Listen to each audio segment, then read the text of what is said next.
ನಮಸ್ಕಾರ, ನಮ್ಮ ಚಾನಲ್ಗೆ ಸ್ವಾಗತ. WTC3 ಫೈನಲ್ನ ಡೇ 2 ವಿಡಿಯೋ ನಿನ್ನೆ ನಾನು ಅಪ್ಲೋಡ್ ಮಾಡಿರಲಿಲ್ಲ. ಸೊ ಇವತ್ತು ಡೇ 2 ಮತ್ತು ಡೇ 3 ಎರಡು ಒಟ್ಟಿಗೆ ನಾನು ಕವರ್ ಮಾಡ್ತೀನಿ. ಏನೇನಾಗಿತ್ತು ಅಂತ ನನ್ನ ಅನಿಸಿಕೆ ಹೇಳ್ತೀನಿ. ನಿನ್ನೆ ಏನಕ್ಕೆ ಅಪ್ಲೋಡ್ ಮಾಡಿರಲಿಲ್ಲ ವಿಡಿಯೋ ಅಂದರೆ ಅಹಮದಾಬಾದ್ ಪ್ಲೇನ್ ಕ್ರ್ಯಾಶಿಂದಾಗಿ ಏನೋ ಮನಸ್ಸು ಒಂಥರ ಬೇಜಾರು. ನಾವು ಎಲ್ಲ ನ್ಯೂಸ್ ನೋಡ್ತಾ ಇದ್ವಿ. ಮತ್ತು ಐ ಫೆಲ್ಟ್ ಇಲ್ಲ ಬೇಡ, ಇವತ್ತು ಅಪ್ಲೋಡ್ ಮಾಡೋದು ಬೇಡ, ಸರಿ ಅಂತ ಅನಿಸಲ್ಲ. ನನಗೆ ಅನಿಸ್ತು ಈ ಒಂದು ಕ್ಷಣದಲ್ಲಿ ವಿಡಿಯೋ ಎಲ್ಲ ಮಾಡೋದು ಬೇಕಾ ಅಂತ. ಸೊ ಅದಕ್ಕೆ ವಿಡಿಯೋ ಮಾಡಿರಲಿಲ್ಲ. ಅದು ಎಷ್ಟು ಮಾತಾಡಿದ್ರು ಕಡಿಮೆನೇ. ಆ ಘಟನೆ ಬಗ್ಗೆ ಏನೋ ಮನಸ್ಸಿಗೆ ಬೇಜಾರಾಗಿದೆ.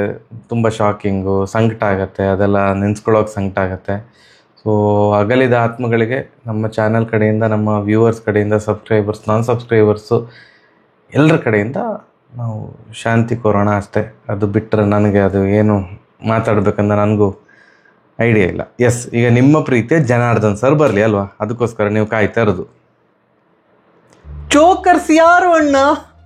ಸೌತ್ ಆಫ್ರಿಕಾ ICC ಟೂರ್ನಮೆಂಟ್ ಬಂದ್ರೆ ದೊಡ್ಡ ಚೋಕರ್ಸ್ ಹಾಗೆ ಹೀಗೆ ಅಂತ ಹೇಳ್ತಿದ್ದ ನಾವೆಲ್ಲರೂ ಕೂಡ ಇವತ್ತು ಜಿ ಗಾಬ್ರಿ ಅಂತಂದ್ರೆ ನೀವೇ ದಯವಿಟ್ಟು ಕಮೆಂಟ್ ಸೆಕ್ಷನ್ ಅಲ್ಲಿ ತಿಳಿಸಿ. Full shock.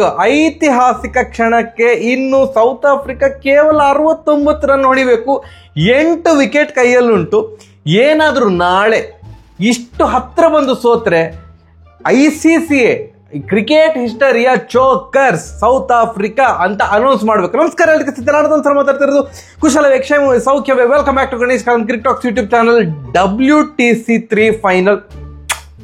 WTC1 final Bharat ಚೆನ್ನ ಮಾಡಿ ಆಡಿರಲಿಲ್ಲ. ಏನೋ ಒಂದು ಫಸ್ಟ್ ಇನ್ನಿಂಗ್ಸ್ ಅಲ್ಲಿ ಒಂದು ರೇಂಜಿಗೆ ಸ್ವಲ್ಪ ಆಡಿದ್ರು, ಬಿಟ್ರೆ ಒನ್ ಸೈಡೆಡ್ ಮ್ಯಾಚ್ ತರವೇ ಇತ್ತು. WTC2 ಫೈನಲ್ ಅಂತೂ ಕೇಳಲೇಬೇಡಿ. ನಾವು ಕಾಂಟೆಸ್ಟ್ ಅಲ್ಲೇ ಇರಲಿಲ್ಲ. ಇದು ಆಸ್ಟ್ರೇಲಿಯಾ ಬಾರಿ ಈಸಿಯಾಗಿ ವಿನ್ ಆಗಿದ್ರು. ಬಟ್ WTC3 ಫೈನಲ್, ಓಯ್ಯೋ ವಿಜಯ ಲಕ್ಷ್ಮಿ, ಆ ಕಡೆ ಈ ಕಡೆ, ಓಯ್ಯೋ ಫೈನಲ್ ಅಂದ್ರೆ ಈ ತರ ಇರ್ಬೇಕು. ಇದಕ್ಕೆ ಟೆಸ್ಟ್ ಕ್ರಿಕೆಟ್ ಅಂತ ಹೇಳ್ತಾರೆ.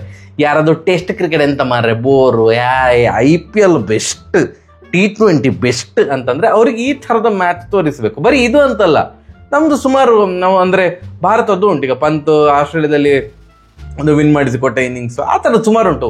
ಆ್ಯಂಡ್ ವಿಹಾರಿ ಮತ್ತು ಅಶ್ವಿನ್ ಡ್ರಾ ಮಾಡಿಸಿದಂಥ ರೀತಿ ಅದೆಲ್ಲ ತೋರಿಸ್ಬೇಕು. ಆಗ ಗೊತ್ತಾಗ್ತದೆ ಪ್ರಾಪರ್ ನಾವೊಂದು ಟೆಸ್ಟ್ ಕ್ರಿಕೆಟನ್ನು ಇಷ್ಟಪಡೋರಿಗೆ ಇಂತಹ ಮ್ಯಾಚ್ ನೋಡಿದಾಗ ಎಷ್ಟು ಖುಷಿ ಆಗ್ತದೆ. ಸೌತ್ ಆಫ್ರಿಕಾ ಚಿಂದಿ ಚಿತ್ರಾನ್ನ ಫಸ್ಟ್ ಇನ್ನಿಂಗ್ಸ್ ಅಲ್ಲಿ ಆಸ್ಟ್ರೇಲಿಯಾವನ್ನ 212ಕ್ಕೆ ಸೋಲಿಸಿ ನೆಕ್ಸ್ಟ್ ಬ್ಯಾಟಿಂಗ್ ಮಾಡಿದಾಗ ಏನಾಗಿತ್ತು, ಡೇ 1 ಮುಗಿದಾಗ 42ಕ್ಕೆ 4 ವಿಕೆಟ್ ಸೌತ್ ಆಫ್ರಿಕಾ ಹೋಗಿತ್ತು. ನಾವು ಕೂಡ ಹೇಳಿದ್ದು ಅದು ಆಸ್ಟ್ರೇಲಿಯಾ ಇವರು ಈಸಿಯಾಗಿ ಬಿಡುದಿಲ್ಲೋ ಹಾಗೆ ಹೀಗೆ ಅಂತ. ನೆಕ್ಸ್ಟ್ ಡೇ 2 ಸ್ಟಾರ್ಟ್ ಆಯಿತು. ಡೇ 2 ಅಲ್ಲಿ ಇದು ಅವರ ಕ್ಯಾಪ್ಟನ್ ಇದು ಆಕ್ಚುಲಿ ಇನಿಷಿಯೇಟ್ ಮಾಡಿದ್ದು, ಅಂದ್ರೆ ನಾವು ಸ್ವಲ್ಪ ಅಟ್ಯಾಕಿಂಗ್ ಕ್ರಿಕೆಟ್ ಅಟ್ಯಾಕಿಂಗ್ ಅನ್ನೋದಕ್ಕಿಂತ ಸಹ ಪಾಸಿಟಿವ್ ಕ್ರಿಕೆಟ್ ಆಡುವಂತ ಮುಂದಾಗಿದ್ದು ಡೆಫಿನೆಟ್ಲಿ ಬೌಮಾ ಅವರು. ಏನು ಸ್ಟಾರ್ಕ್ ಅವರ ಬೌಲಿಂಗಲ್ಲಿ ಒಂದೇ ಓವರಲ್ಲಿ 2 4 ಹೊಡೆದದ್ದು, ಕಮಿನ್ಸ್ ಅವರ ಓವರಲ್ಲಿ ಒಂದು 6 ಹೊಡೆದದ್ದು ಡೀಪ್ ಸ್ಕ್ವೇರ್ ಲೆಗ್ಗಿಗೆ, ಅದನ್ನು ಒಂದು ಮುಂದಾಳತ್ವ ತಗೊಂಡು ನಾ ಕ್ಯಾಪ್ಟನ್ ಇಲ್ಲಮ್ಮ ನಾ ಪಾಸಿಟಿವ್ ಕ್ರಿಕೆಟ್ ಆಡ್ತೇನೆ ಅಂತ ಅವ್ರು ಬಾರಿ ಚಂದ ಮಾಡಿ ಆಡಿದ್ರು. ಅದಕ್ಕೆ ಬೆಡಿಂಗ್ ಹ್ಯಾಮ್ ಅಲ್ವಾ ಅವ್ರ ಹೆಸರು, ಅವರು ಕೂಡ ಸಾಥ್ ಕೊಟ್ಟರು. ಒಂದು ಒಳ್ಳೆ ಪಾರ್ಟ್ನರ್ಶಿಪ್ ಬಂತು. ಬಟ್ ಯಾವಾಗ ಬೌಮಾ ಅವ್ರು ಔಟ್ ಆದ್ರು, ಆಮೇಲೆ ಪಟ ಅಂತ ಔಟ್ ಆಗಿ 138 ರನ್ನಿಗೆ ಆಲ್ ಔಟ್. ಎರಡನೇ ದಿನ ಏನು ಫಸ್ಟ್ ಇನ್ನಿಂಗ್ಸ್ ಸೌತ್ ಆಫ್ರಿಕಾದ 138ಕ್ಕೆ ಆಲ್ ಔಟ್. 74 ರನ್ ಲೀಡ್ ಆಸ್ಟ್ರೇಲಿಯಾಗೆ. ಇಂತಹ ಒಂದು low scoring first innings score ಅಲ್ಲಿ ಕೂಡ 74 ರನ್ ಲೀಡ್ ತಗೊಂಡಿದ್ರು. ಏನು ಅವರ ಕ್ಯಾಪ್ಟನ್ ಕಮಿನ್ಸ್ ಅವರು ಜಸ್ಟ್ 28 ರನ್ನಿಗೆ 6 ವಿಕೆಟ್ ತೆಗೆದ್ರು. ಆ್ಯಂಡ್ 300 ವಿಕೆಟ್ ಟೆಸ್ಟ್ ಕ್ರಿಕೆಟ್ಲಿ 300 ವಿಕೆಟ್ ಸಹ ಕಂಪ್ಲೀಟ್ ಮಾಡಿದ್ರು. 74 ರನ್ ಲೀಡ್ ಸಿಕ್ಕಾಬಟ್ಟೆ ಸಾಕು ಮಾರ್ರೆ. ಅಂದ್ರೆ ಒಂದು 30 ರನ್ ಲೀಡ್ ಸಿಕ್ಕಿದ್ರೆ ದೊಡ್ಡ ವಿಷಯ ಈ ತರ ಲೋ ಸ್ಕೋರಿಂಗ್ ಗೇಮ್ಸ್ ಅಲ್ಲಿ. 74 ರನ್ ಲೀಡ್ ಸಿಕ್ಕಿತ್ತು. ಸೆಕೆಂಡ್ ಇನ್ನಿಂಗ್ಸ್ ಸ್ಟಾರ್ಟ್ ಮಾಡಿದ್ರು. ಖವಾಜ್ ಅವರು ಆಲ್ರೆಡಿ ಫಸ್ಟ್ ಇನ್ನಿಂಗ್ಸ್ ಅಲ್ಲಿ 0 ಹೊಡೆದಿದ್ರು. ಸ್ವಲ್ಪ ನೋಡಿಕೊಂಡು ಆಡುವ ಅಂತ ಮತ್ತೆ ಪುನಃ ನಮ್ಗೆ ಇದು ಫಸ್ಟ್ ಇನ್ನಿಂಗ್ಸ್ ತರವೇ ಆಗ್ತಾ ಉಂಟಲ್ಲ ಅಂತ ಅನ್ಸಿದ್ದು ರಬಾಡ ಅವರು ಓವರಲ್ಲಿ. ನೋಡಿ, ಖವಾಜ ಮತ್ತೆ ಗ್ರೀನ್ ಅವರು ಫಸ್ಟ್ ಇನ್ನಿಂಗ್ಸ್ ಅಲ್ಲಿ ಒಂದೇ ಓವರ್ ಅಲ್ಲಿ ಔಟ್ ಆಗಿದ್ರು. ಸೆಕೆಂಡ್ ಇನ್ನಿಂಗ್ಸ್ ಅಲ್ಲಿ ಸಹ ಹಾಗೆ ಆಯ್ತು. ರಬಾಡ ಬೌಲಿಂಗ್, ಖವಾಜ್ ಅವರು ಔಟ್ ಆದ್ರು. ನೆಕ್ಸ್ಟ್ ಅದೇ ಓವರ್ ಅಲ್ಲಿ ಗ್ರೀನ್ ಅವರು ಡಕ್ ಔಟ್ ಆದ್ರು. ಗ್ರೀನ್ ಅವರು ಭಾರಿ ಒಳ್ಳೆ ಸಾಧನೆಯಪ್ಪ. ಫಸ್ಟ್ ಇನ್ನಿಂಗ್ಸ್ ಅಲ್ಲಿ 4 ರನ್, ಸೆಕೆಂಡ್ ಇನ್ನಿಂಗ್ಸ್ ಅಲ್ಲಿ 0. ಬೌಲಿಂಗ್ ಕೂಡ ಮಾಡ್ತಾ ಇಲ್ಲ, ಆಸ್ ಅ ಪ್ಯೂರ್ ಬ್ಯಾಟ್ಸ್ಮನ್ ಆಡಿಸ್ತಿದ್ದಾರಂತೆ. ಹಾಗಾದ್ರೆ ಕಾನ್ಸ್ಟಾಸ್ ಅನ್ನೇ ಆಡಿಸ್ಬೋದಿತ್ತು ಮಾರೆ ಪ್ಯೂರ್ ಬ್ಯಾಟರ್ ಆಗಿ. ಅಣ್ಣ ಹೇಗೋ ಒಂದು ಉಲ್ಟ ಪಲ್ಟ ಮಲ್ಗಿ ಎಲ್ಲ ಟೆಸ್ಟ್ ಕ್ರಿಕೆಟ್ ಅಲ್ಲಿ ಸಹ ಒಂದು ಆ ತರದ ಶಾಟ್ ಎಲ್ಲ ಹೊಡಿಬಹುದು ಅಂತ ತೋರಿಸ್ಕೊಟ್ಟಿದ್ರು. So green complete failure. But ಅಲ್ಲಿಗೆ ಸ್ಟಾಪ್ ಆಗಲಿಲ್ಲ. ಲಬುಶೇನ್ ಅವರು ಒಂದು 20 ಎಷ್ಟೋ ಹೊಡೆದ್ರು, 20+ ರನ್ಸ್, ಅವರು ಔಟ್ ಆದ್ರು. ಬಟ್ ಮೇಜರ್ ಒಂದು ಥ್ರೆಟ್ ಅಂತ ಇರೋದು ಯಾರು ಒಂದು ತಂಡಕ್ಕೆ? ಸ್ಮಿತ್. ಈಗ ಸ್ಮಿತ್ ವಿಕೆಟ್ ತೆಗಿಯದೆ ಏನು ಮಾಡ್ಲಿಕ್ಕೆ ಆಗುದಿಲ್ಲ ಅಂತ ಎಲ್ರಿಗೂ ಸಹ ಗೊತ್ತುಂಟು. ಲುಂಗಿ ಅಂಗಡಿ ಅವರು ಲುಂಗಿ ಭಾರಿ ಟೈಟಾಗಿ ಕಟ್ಟಿಕೊಂಡು ಫಸ್ಟ್ ಇನ್ನಿಂಗ್ಸ್ ಅಲ್ಲಿ ಆಡಿದ್ರು, ಏನು ವಿಕೆಟ್ ಸಿಕ್ಕಿರ್ಲೇ ಎಂಥದಿಲ್ಲ. ಸೆಕೆಂಡ್ ಇನ್ನಿಂಗ್ಸ್ ಅಲ್ಲಿ ಲುಂಗಿ ಬಿಚ್ಚೆ ಅಣ್ಣ ಫುಲ್ ಪ್ಯಾಂಟ್ ಹಾಕೊಂಡು ಕ್ರೇಜಿ ಸ್ಪೆಲ್ ಲುಂಗಿ ಅಂಗಡಿ ಅವ್ರದ್ದು. ವೆಬ್ಸ್ಟರ್ದು ವಿಕೆಟ್ ಆಗಿರ್ಬೋದು, ಅದಕ್ಕಿಂತ ಮುಂಚೆ ಸ್ಮಿತ್ ಅವರ ವಿಕೆಟ್ ಆಗಿರ್ಬೋದು. ಫಸ್ಟ್ ಇನ್ನಿಂಗ್ಸ್ ಅಲ್ಲಿ ಅವರಿಬ್ರು ಕೂಡ ಏನು 50 ಹೊಡೆದಿದ್ರಲ್ಲ, ಅರ್ಧಶತಕ ವೀರರನ್ನ ಅರ್ಧಶತಕ ಹೊಡೆಯೋದಾಗೆ ಮಾಡಿದ್ದು ಲುಂಗಿ ಅಂಗಡಿ. ಸ್ಮಿತ್ ಅವ್ರನ್ನ LBW ಮಾಡಿದ್ರು, ಮತ್ತೆ ವೆಬ್ಸ್ಟರ್ ಅವ್ರನ್ನ ಸಹ LBW ಮಾಡಿದ್ರು. ಆ 2 ವಿಕೆಟ್ ತೆಗೆದ್ರು. ಪ್ಯಾಟ್ ಕಮಿನ್ಸ್ ಅವರ ವಿಕೆಟ್, ಅವರ ಕ್ಯಾಪ್ಟನ್ ಇದು ವಿಕೆಟ್ ಅನ್ನ ಕೂಡ ಲುಂಗಿ ಅಂಗಡಿ ತಗೊಂಡ್ರು. ಹೆಡ್ ಅವರು ಹೆಡ್ಡೇಕ್ ಕೊಡ್ಲಿಕ್ಕೆ ಮರ್ತೋದ್ರು. ಹೆಡ್ ಅವರು ಹೆಡ್ಡೇಕ್ ಕೊಟ್ರು ಯಾರಿಗೆ? ಆಸ್ಟ್ರೇಲಿಯಾ ಪಾಲಿಗೆ ಹೆಡ್ಡೇಕ್ ಕೊಟ್ರು. ಮರ್ಡರ್ ಅವರು ಮರ್ಡರ್ ಮಾಡಿ ಹಾಕಿದ್ರು. ಏನ್ ಹೆಡ್ ಅವರು ಆ ಒಂದು ಆಂಗಲ್ ಅಲ್ಲಿ ಬಂದಂತ ಬಾಲ್ ಹೆಡ್ ಅವರಿಗೆ ಆಡ್ಲಿಕ್ಕೆ ಆಗ್ಲಿಲ್ಲ. ಡಮಾರ್ ಬೋಲ್ಡ್ 74 ರನ್ನಿಗೆ 7 ವಿಕೆಟ್. 74 ರನ್ನಿಗೆ 7 ವಿಕೆಟ್ ಅಂದ್ರೆ ಆಲ್ರೆಡಿ 73 ರನ್ನಿಗೆ 7 ವಿಕೆಟ್, 74 ರನ್ ಇಟ್ಕೊಳ್ಳು. 74 ರನ್ ಲೀಡ್, 74 ರನ್ನಿಗೆ 7 ವಿಕೆಟ್ ಹೋಗಿ ಆಗಿದೆ. ಅಂದ್ರೆ 148 ರನ್ ಲೀಡ್ ಅಷ್ಟೇ, 7 ವಿಕೆಟ್ ಹೋಗಿ ಆಗಿದೆ. ಮನಸ್ಸು ಮಾಡಿದಿದ್ರೆ ಕರೆಕ್ಟ್ ಆಗಿ ಇನ್ನೊಂದು ಚೂರು ಟೈಟ್ ಬೌಲಿಂಗ್ ಹಾಕಿದಿದ್ರೆ 100 ರನ್ನಿಗೆ ಆಲ್ ಔಟ್ ಮಾಡಬಹುದಿತ್ತು ಆಸ್ಟ್ರೇಲಿಯಾವನ್ನ. ಹಾಗೆ ಸ್ವಲ್ಪ ತಲೆನೋವು ಕೊಟ್ಟದ್ದು ಯಾರು ಅಂತಂದ್ರೆ ಅಲೆಕ್ಸ್ ಕೇರಿ ಮತ್ತೆ ಆ ಕಡೆಯಿಂದ ಸ್ಟಾರ್ಕ್ ಅಣ್ಣ ಗೊತ್ತುಂಟಲ್ಲ, ICC ಟೂರ್ನಮೆಂಟ್ ಫೈನಲ್ ಮ್ಯಾಚ್ ಅಂತ ಅಂದ ಕೂಡಲೇ ಅಣ್ಣಂಗೆ ಎಂತ ಆಗ್ತದೆ ಗೊತ್ತಿಲ್ಲ, ಥೈ ಅಂತ ಎದ್ದು ಬಿಡ್ತಾರೆ. WTC 2 ಫೈನಲ್ ಅಲ್ಲಿ ಕೂಡ ಹಾಗೆ ಅವರು ಸೆಕೆಂಡ್ ಇನ್ನಿಂಗ್ಸ್ ಅಲ್ಲಿ ಚಂದ ಮಾಡಿ ಬ್ಯಾಟಿಂಗ್ ಮಾಡಿದ್ರು, 40+ ಎಲ್ಲ ಹೊಡೆದಿದ್ರು. ಸೊ ಅಲೆಕ್ಸ್ ಕೇರಿ ಜೊತೆ ಸ್ಟಾರ್ಕ್ ಅಣ್ಣ ನಿಂತ್ಕೊಂಡ್ರು. ಅದರ ಅರ್ಥ ಏನು ಸರಾಗವಾಗಿ ಆಟ ಆಡ್ತಾ ಇದ್ರು ಅಂತೇನಲ್ಲ. ಎಜ್ಜೆ ಆಗ್ತಾ ಇತ್ತು, ಮಾರ್ಕ್ರಮ್ ಹತ್ರ ಹೋಗ್ತಾ ಇತ್ತು, ಬಟ್ ಕ್ಯಾಚ್ ಆಗ್ತಾ ಇರಲ್ಲ. ಸುಮ್ಮನೆ ಹಿಂಗೆ ಬಂಪ್ ಆಗ್ತಿತ್ತು, ಅಲ್ಲಿಗೆ ಎದುರುಗಡೆ ಪಟಾರ್ ಅಂತ ಪಿಚ್ ಆಗ್ತಾ ಇತ್ತು. ಪ್ರತಿ ಸಲ ಹಾಗೆ ಆದಾಗ್ಲೂ ಕೂಡ ಮಾರ್ಕ್ರಮ್ ಅವರು ಒಂದೊಂದು ಹೆಜ್ಜೆ ಮುಂದೆ ಬರ್ತಿದ್ರು, ಮತ್ತೆ ಪುನಃ ಅದು ಕ್ಯಾಚ್ ಆಗಿ ಕನ್ವರ್ಟ್ ಆಗ್ತಾ ಇರಲಿಲ್ಲ. ಬಟ್ ಸ್ಟಿಲ್ ಒಂದು ಚಿಕ್ಕ ಫ್ರಸ್ಟ್ರೇಟಿಂಗ್ ಪಾರ್ಟ್ನರ್ಶಿಪ್ ಸ್ಟಾರ್ಕ್ ಮತ್ತೆ ಅಲೆಕ್ಸ್ ಕೇರಿ ಅವರ ಕಡೆಯಿಂದ ಬಂತು. ಅಲೆಕ್ಸ್ ಕೇರಿ 50 ಬಾಲಿಗೆ 43 ರನ್ ಹೊಡೆದು ಔಟ್ ಆದಾಗ ಆಗ ಒಂದು 148ಕ್ಕೆಲ್ಲ ಹೋಗಿದ ಮಾರ 9 ವಿಕೆಟ್ ಹೋಗಿದೆ. ಈಗ ಪಟಾರ್ ಅಂತ ವಿಕೆಟ್ ತೆಗಿಬೇಕಂತಂದಾಗ ಮತ್ತೊಂದು ಯದ್ವಾ ಫ್ರಸ್ಟ್ರೇಟಿಂಗ್ ಪಾರ್ಟ್ನರ್ಶಿಪ್ ಬಂದದ್ದು ಸ್ಟಾರ್ಕ್ ಮತ್ತೆ ಹೇಸಲ್ವುಡ್ ಕಡೆಯಿಂದ. ಥ್ಯಾಂಕ್ಸ್ ಮಾರ್ಕೋ ಎನ್ಸನ್ ಅವರಿಗೆ ಸಹ ಹೇಳಬೇಕು. ಸ್ಟಾರ್ಕ್ ಅವರು ಒಂದು 13-17 ರನ್ ಇದ್ದಾಗ ಮಾರ್ಕೋ ಎನ್ಸನ್ ಅವರು ಥರ್ಡ್ ಸ್ಲಿಪ್ ಅಲ್ಲಿ ಕ್ಯಾಚ್ ಬಿಟ್ರು. ಈಸಿ ಕ್ಯಾಚ್ ಆಗಿತ್ತು. ಆ ಕ್ಯಾಚ್ ಏನು ಜೀವದಾನವನ್ನ ಒಂದು ಭಯಂಕರ ಯುಟಿಲೈಸ್ ಮಾಡಿಕೊಂಡಂತ ಸ್ಟಾರ್ಕ್ ICC ಟೂರ್ನಮೆಂಟ್ ಫೈನಲ್ ಅಲ್ಲಿ ಅಣ್ಣ ತೈ ಅಂತ ಹೇಳ್ತಾರಲ್ಲ, ಆ ತರ ಅರ್ಧಶತಕ, ಸಿಕ್ಕಾಪಟ್ಟೆ ಫ್ರಸ್ಟ್ರೇಟಿಂಗ್ ಪಾರ್ಟ್ನರ್ಶಿಪ್, 50+ ಪಾರ್ಟ್ನರ್ಶಿಪ್ ಲಾಸ್ಟ್ ವಿಕೆಟ್ಗೆ ಬಂದು 207 ತನಕ ಬೆಳೆಯಿತು. 207 ಪ್ಲಸ್ 74 ರನ್ ಏನು ಲೀಡ್ ತೆಗೆದುಕೊಂಡಂತಹ ಸೌತ್ ಆಫ್ರಿಕಾ 282 ಇದು ಟಾರ್ಗೆಟ್. ಸೌತ್ ಆಫ್ರಿಕಾ ಅಲ್ಲ, Australia 74 run lead plus 207 run all out, ಅದೆಲ್ಲ ಸೇರಿ 282 ರನ್ ಏನು ಟಾರ್ಗೆಟ್ ಕೊಟ್ಟರು ಸೌತ್ ಆಫ್ರಿಕಾಕ್ಕೆ. ಸೌತ್ ಆಫ್ರಿಕಾದ್ದು ಆಗ ನನ್ ಕೇಳಿದ್ರೆ ಒಂದು ರೇಂಜಿಗೆ ಒದ್ದಾಗಿರ್ತದೆ. ಯಾರು ಕೂಡ ಅನ್ಕೊಂಡಿರಲ್ಲಪ್ಪ ಸೌತ್ ಆಫ್ರಿಕಾ ಅಂದ್ರೆ ಫಸ್ಟ್ ಆಫ್ ಆಲ್ 74ಕ್ಕೆ 7 ವಿಕೆಟ್ ಕಳೆದುಕೊಂಡು 207 ತನಕ ಬಿಟ್ಟು ಕೊಟ್ಟದ್ದು ಸೌತ್ ಆಫ್ರಿಕಾದ ತಪ್ಪು. ಆನ್ ದಿ ಅದರ್ ಹ್ಯಾಂಡ್ ನಾವು ಹೇಳ್ಬೋದ ಅದು ಆಸ್ಟ್ರೇಲಿಯಾ ಅಂತಂದ್ರೆ ಇವ್ರು ICC ಟೂರ್ನಮೆಂಟ್ ಬಂದ್ರೆ ಹೀಗೆ ಹಾಗೆ ಹೂ ಅಂತೆಲ್ಲ ಅಂತವಲ್ಲ, 74ಕ್ಕೆ 7 ಹೋಗಿ ಸಹ 207 ಹೊಡೋರಲ್ಲ, ಅದು ಗ್ರೇಟ್. ಬಟ್ ಏನು ಪಾಸಿಟಿವ್ ಇಂಟೆಂಟ್ ಜೊತೆ ಬಂದ್ರಲ್ಲ ಸೌತ್ ಆಫ್ರಿಕಾ, ಯಾರೂ ಕೂಡ ಎಕ್ಸ್ಪೆಕ್ಟ್ ಮಾಡಲಿಲ್ಲ. ಏನು ಆಸ್ಟ್ರೇಲಿಯಾ ಸೆಕೆಂಡ್ ಇನ್ನಿಂಗ್ಸ್ ಅಲ್ಲಿ 207ಕ್ಕೆ ಆಲ್ ಔಟ್ ಆಗಿ 282 ಟಾರ್ಗೆಟ್ ಇದ್ದಾಗ್ಲೂ ಕೂಡ ರಬಾಡ, ಲುಂಗಿ ಅಂಗಡಿ ಎಲ್ಲ ಏನು ಹೇಳಿದ್ದು ಅಂತಂದ್ರೆ we still have hopes. Rabada ಹೇಳಿದ್ದೇನು ಅಂತಂದ್ರೆ ಫಸ್ಟ್ ವಿನ್ ಆಗ್ಲಿ ಮರ, ನಾ ಚಂದ ಬಾಲ್ ಹಾಕಿದ್ದೇನೆ, ಹೌದು ಫಸ್ಟ್ ಇನ್ನಿಂಗ್ಸ್ ಅಲ್ಲಿ 5 ವಿಕೆಟ್, ಸೆಕೆಂಡ್ ಇನ್ನಿಂಗ್ಸ್ ಅಲ್ಲಿ 2 ವಿಕೆಟ್, ಒಟ್ಟು 7 ವಿಕೆಟ್ ತಗೊಂಡಿದ್ದೇನೆ. ಲಾರ್ಡ್ಸ್ ಅಲ್ಲಿ ಈ ತರದ ಪರ್ಫಾರ್ಮೆನ್ಸ್ ಬಂದ್ರೆ ಅಫ್ಕೋರ್ಸ್ ಆಸ್ ಅ ಪ್ಲೇಯರ್ ಖುಷಿ ಆಗ್ತದೆ, ಬಟ್ ನಮ್ಗೆ ಮ್ಯಾಚ್ ವಿನ್ ಆಗಬೇಕು, ಟ್ರೋಫಿ ವಿನ್ ಆಗಬೇಕು. ಯಾಕಂತಂದ್ರೆ ಪಾಪ ಅವರು ICC ಟೂರ್ನಮೆಂಟ್ ಒಂದು ಕರ್ಮ, ಒಂದು ಕಪ್ ಸಹ ಇಲ್ಲ ಅವ್ರ ಹತ್ರ. ಸೊ ವಿನ್ ಆಗಬೇಕು, ನಾವು ಇದನ್ನು ನಾವು ಚೇಸ್ ಮಾಡಬಹುದು. ಏನಂತಂದ್ರೆ ಪಾಸಿಟಿವ್ ಕ್ರಿಕೆಟ್ ಆಡಬೇಕು ಅಂತ.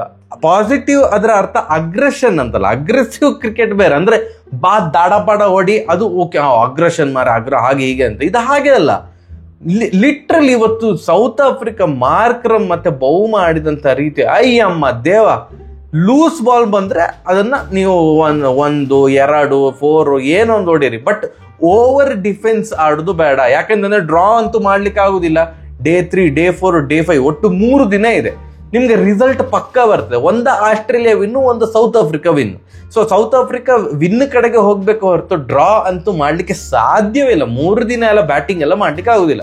ಸೊ ಸೌತ್ ಆಫ್ರಿಕಾ ಏನ್ ಮಾಡ್ತು, ನಾವು ಪಾಸಿಟಿವ್ ಕ್ರಿಕೆಟ್ ಆಡು ಅಂತ ಹೇಳಿಕೊಂಡು 2.1 ಓವರಿಗೆ 1 ವಿಕೆಟ್ ಹೋಗಿ ಆಗಿದೆ. ರಿಕಲ್ಟನ್ ಔಟ್, ಸ್ಟಾರ್ಕ್ ಅವರ ಬೌಲಿಂಗ್ ಅಲ್ಲಿ ಔಟ್ ಆದ್ರು.